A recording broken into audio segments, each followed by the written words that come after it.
नमस्कार दर्शकों, खबरनवीस में आपका स्वागत है। अगर आपने खबरनवीस को सब्सक्राइब नहीं किया है तो इसे जरूर सब्सक्राइब करें और लेटेस्ट खबरों और अपडेट्स के लिए बेल आइकॉन को भी जरूर हाँ, एक फैसला तो आया है, लेकिन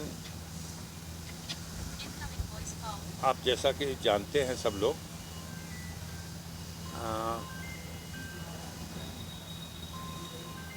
वर्ष 2005 में 29 नवंबर 2005 को भांवरकोल थाना क्षेत्र के अंतर्गत माननीय स्वर्गीय विधायक कृष्णानंद राय की जो हत्या की घटना हुई थी, हत्याकांड की, उस घटना में हमें साजिशकर्ता की संज्ञा देकर आरोपित किया गया।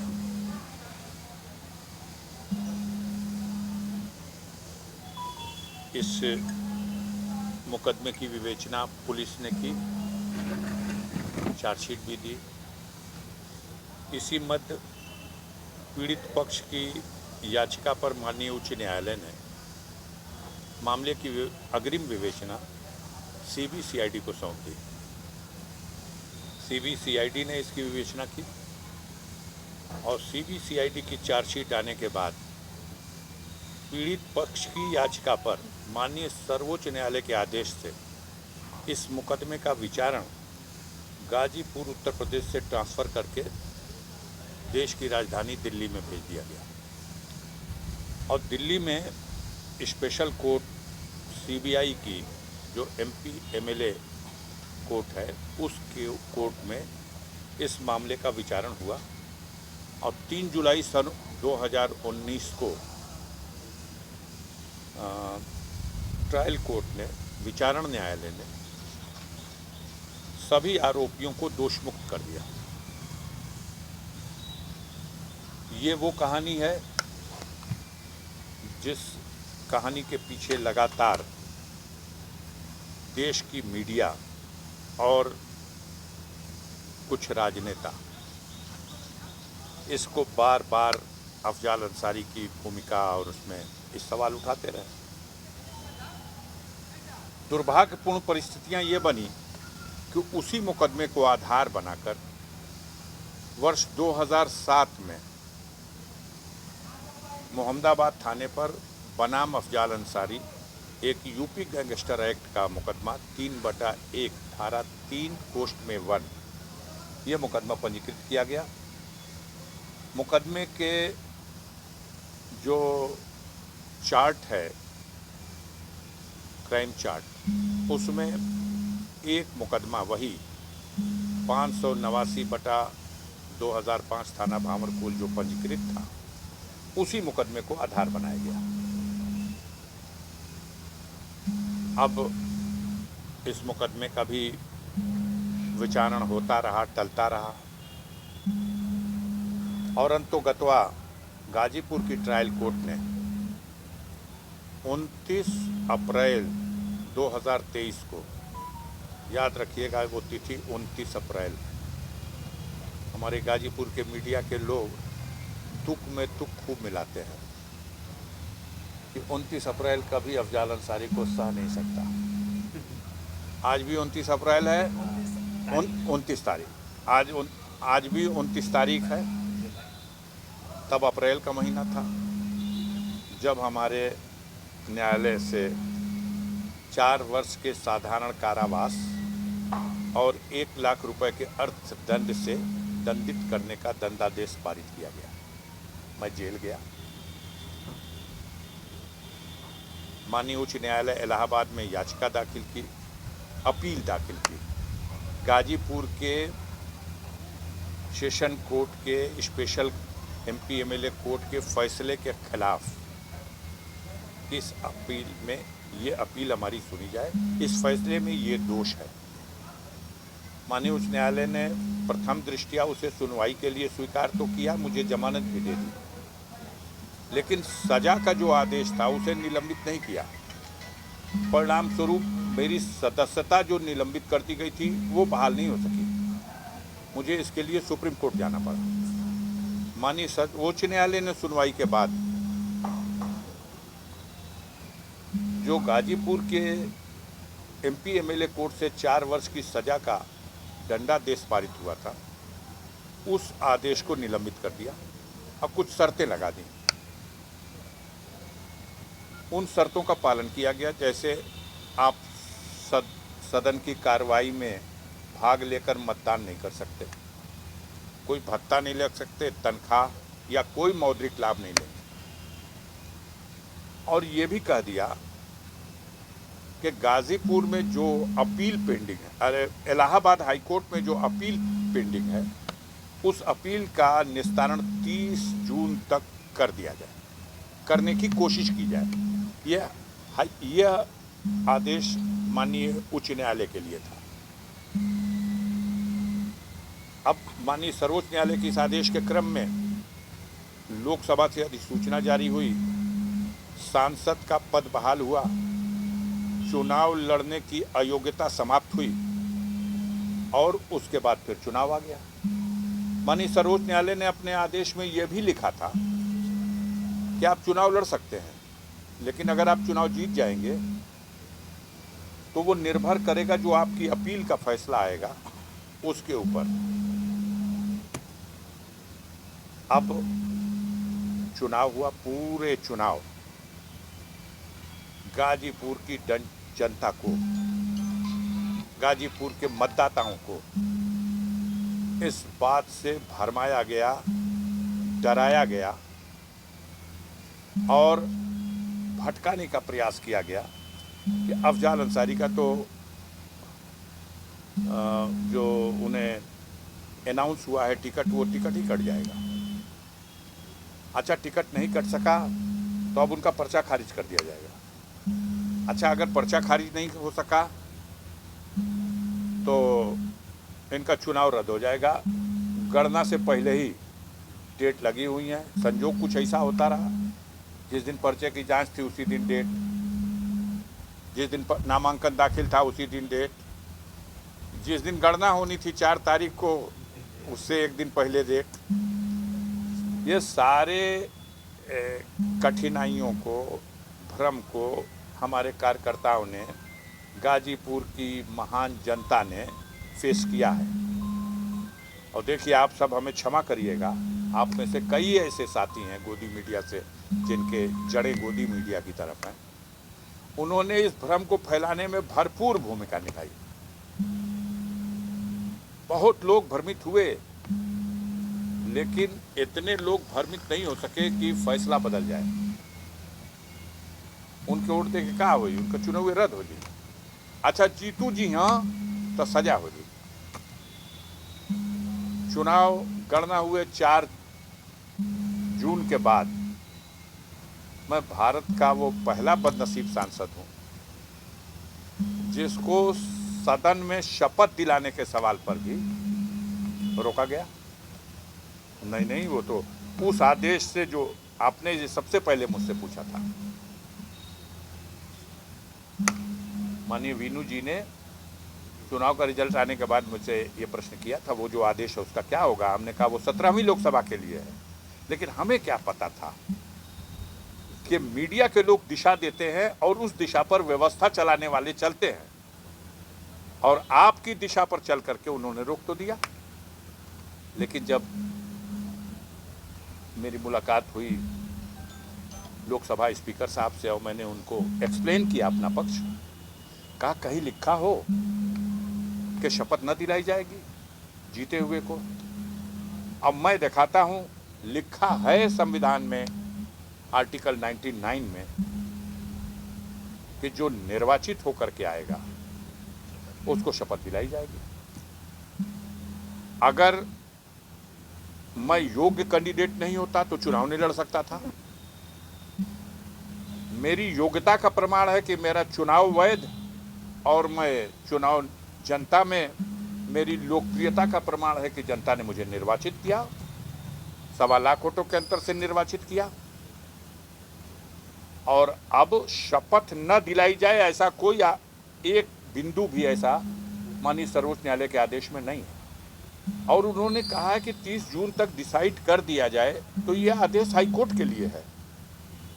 हम हमारा वकील कोर्ट में हाजिर हैं, अपनी बहस कर चुके हैं। अब कोर्ट 30 जून को न डिसाइड करके वो आज 29 जुलाई को डिसाइड कर रही, इसके लिए मैं कहां से दोषी हूं?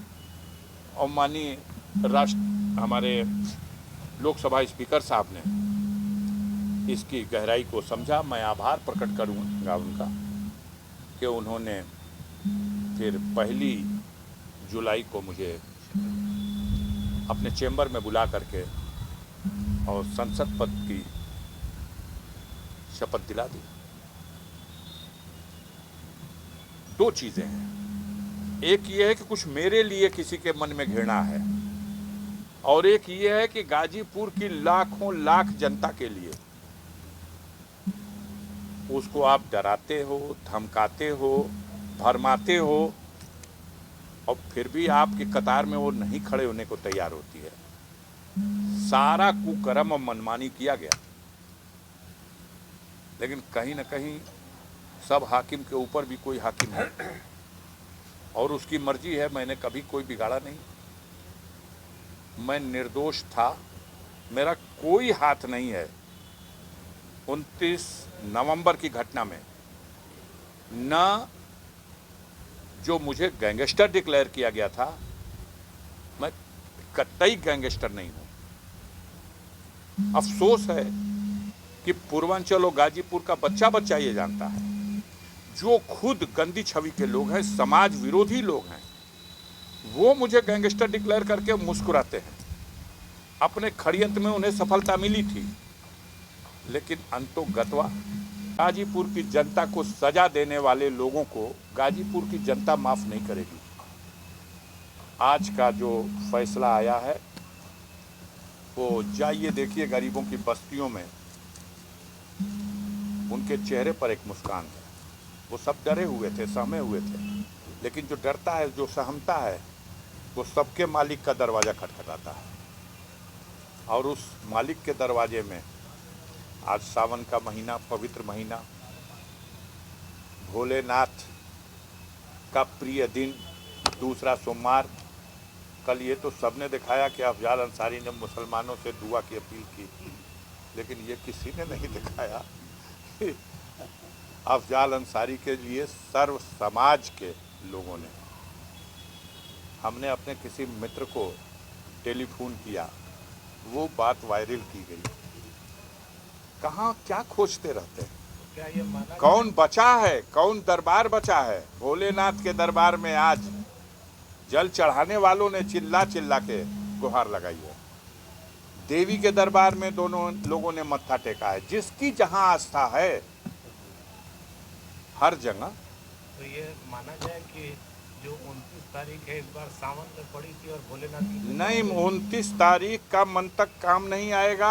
लगातार 84 के बाद कोई 2 बार नहीं जीता, ये भी मन तक काम नहीं आएगा। अफजाल अंसारी सत्य में विश्वास करते हैं, और जनता जिसके साथ खड़ी हो जाती है उसके सामने ये सब मन तक 84 के बाद कोई 2 बार नहीं जीता, इसलिए ये कैसे जीत जाएंगे? आज के फैसले पर किसी को धन्यवाद कहना चाहेंगे? धन्यवाद गाजीपुर की जनता को, जो आज 8 महीनों से टॉर्चर की जा रही थी। 8 महीने से उसे डराया और धमकाया जा रहा था। छोड़ दो अफजाल अंसारी का साथ। गाजीपुर की महान जनता, जिस जनता का विश्वास अफजाल अंसारी ने जीता है, बार बार जीता है, उस जनता को भयभीत किया गया था। ये जीत उस जनता के सर है, इस जीत का सेहरा उनकी दुआओं के सर है। आज फिर एक बार आशीर्वाद देने वाले, दुआ करने वाले, सच्चाई का साथ देने वालों की जीत का दिन है, और साजिश करने वाले, बुराई चाहने वाले, बुरा करने की कल्पना करने वालों, उनकी पराजय का दिन है। संजय जी, अगर सरकार या जो विपक्षी आपके हैं वो लोग सुप्रीम कोर्ट की सजा यही तो लोकतंत्र है। इस लोकतंत्र में सबको अधिकार है, और जहां तक जिसकी सीढ़ी है वहां तक जाएगा। ये फिर एक नया डर पैदा करने का जो प्रयास है, नहीं, हर डर का हमने संकल्प लिया है जीवन में मुकाबला करने का। सुप्रीम कोर्ट ने ही तो भेजा था, हाई कोर्ट ने कहां सजा को सस्पेंड किया था। सुप्रीम कोर्ट में जब हम गए थे कि देखिए हमें जमानत मिली, लेकिन ये सजा मेरे खिलाफ जो हुई है ये बहुत दोषपूर्ण है, इसे सस्पेंड किया जाए। प्रथम दृष्टया सुप्रीम कोर्ट को भी लगा, तब सजा सस्पेंड हुई है। सबकी सस्पेंड हो जाती है। सजा सस्पेंड किया, और अगर अपील की सुनवाई का साधारण समय होता तो शायद 25 साल बाद मेरे नंबर आता अपील की सुनवाई का, सजा की, और शायद मैं 25 साल तक सजा के बोझ के नीचे दबा सिसकियां लेता रहता। लेकिन माननीय सर्वोच्च न्यायालय ने जब इसको सुना तो उसे लगा नहीं, ये तो बहुत लंबे दिनों तक इसका पर्दाफाश होना चाहिए, इसकी सच्चाई प्रकट होनी चाहिए। यही तो हमारे देश की न्यायपालिका का, यही तो उसका अद्भुत एक विश्वास जिसकी जनता का उसके ऊपर है, वही तो अद्भुत शक्ति है। तो उसने उसी दिन निलंबित किया और कहा कि तय कर दो 30 जून तक। अब आप उसको ये देखते रहे कि 30 जून तक तय करने का मतलब कि 30 जून तक तो इनको फिर सजा ही हो जाएगी। सर बजट सत्र चल लेकिन रहा है। मैं उसी दिन मान के चल रहा था, और न्याय में विश्वास करने वालों को यही मालूम था। जिस दिन गाजीपुर में सजा हुई, बच्चा बच्चा जानता था कि जबरदस्ती साजिश करके, दबाव दे करके यह सजा कराई गई है, और किसी न किसी दिन ये टूट जाएगी। बहुत जल्दी टूट गई, सच्चाई जनता के सामने आई। लेकिन सांसद जी, जिस तरीके से फैसला आया है, आपके पक्ष में आया है, लेकिन वो 8 महीने जो आम जनता का नुकसान हुआ है, आप 3 महीने जेल में रहे हैं, उसका क्या? अब देखिए, जेल में रहे और नुकसान रहा हुआ, इन सब सवालों पर जनता को जो कष्ट हुआ है, वो जनता अपने दृष्टि से उन लोगों को जो इस तरह के झूठे प्रचार के माध्यम से उनको चिंता में डालते रहे, वो सोचेगी। जहाँ तक मेरा सवाल है, मेरे माथे से जो साजिश के तहत काला टीका लगाने का प्रयास किया गया था, वो टीका धुल गया। मुझे इस पे गर्व है। संसद की कार्रवाई में हिस्सा लेने जा रहे हैं। बस बजट सत्र। अभी निकल रहा हूँ, कल प्रयास करूंगा संसद की कार्रवाई में सम्मिलित हो जाऊं। मुझे रोका नहीं गया है, कल भी नहीं रोका गया था, लेकिन जब जजमेंट सुरक्षित हो गया तो मेरा मन कर रहा था इसे डिसाइड करा के चले। आपके जैसे लोगों के बीच में मैं बैठा हूँ, आज आपके बीच में बात करने की स्थिति में हूँ। कल आप सब यही थे, लेकिन मैं नजरें झुका लेता था कि आपसे बात क्या करूं। आपके दिल में तो एक बात है, तो मैं आपके सामने क्या तर्क रखूंगा। आप 20 लाख लोगों के जनप्रतिनिधि हैं, चलते चलते क्या संदेश देंगे इस मुकदमे में फैसला आने के बाद? नहीं, जनता के लिए उन्होंने, जिन लोगों ने भी न्याय के पक्ष में दुआएं की हैं, आशीर्वाद दिया है, उन सब के लिए पहले से ऋणी हूं और जीवन भर ऋणी रहूंगा। आभारी हूं, जीवन भर आभारी रहूंगा। और साजिश करने वालों, षड्यंत्र करने वालों को, जनता को धमकाने और डराने और भ्रमित करने वालों को जनता ने भी पहचान लिया है। और मैंने तो अपने आप से ये संकल्प लिया है कि जब तक इस शरीर में जीवन है, जब तक बुराई के खिलाफ खड़े रहेंगे और सच्चाई का साथ देंगे, गरीबों के हितों की रक्षा के लिए किसी सीमा तक जाना होगा, वहां जाकर के और उनके मान सम्मान की रक्षा करेंगे। अगर आपने खबरनवीस को सब्सक्राइब नहीं किया है तो इसे जरूर सब्सक्राइब करें और लेटेस्ट खबरों और अपडेट्स के लिए बेल आइकॉन को भी जरूर दबाएं।